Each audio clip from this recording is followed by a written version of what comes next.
get ready to do some boxing? That's one of my things that I enjoy doing a lot.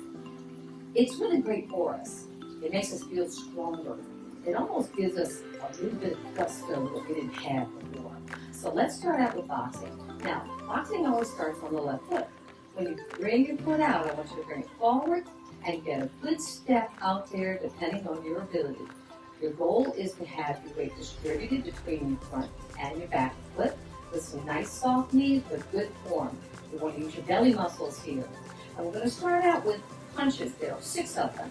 So I'll show you right now. It'll be the 1, 2, 3, 4, 5, 6, and then we say strong at the end because we feel powerful. So let's get powerful. Let's count it off. Count with me and count out loud.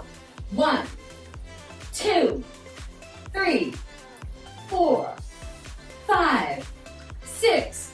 Strong. Great, great. Let's do it again. 1, 2, 3, 4, 5, 6. Strong. I know you got it in you. Do one more here. Count with me. 1, 2, 3, 4, 5, 6. Strong. That's your power move for the day. I know you feel the blood flowing. Enjoy that feeling. This is such a simple thing, and it can literally save your life.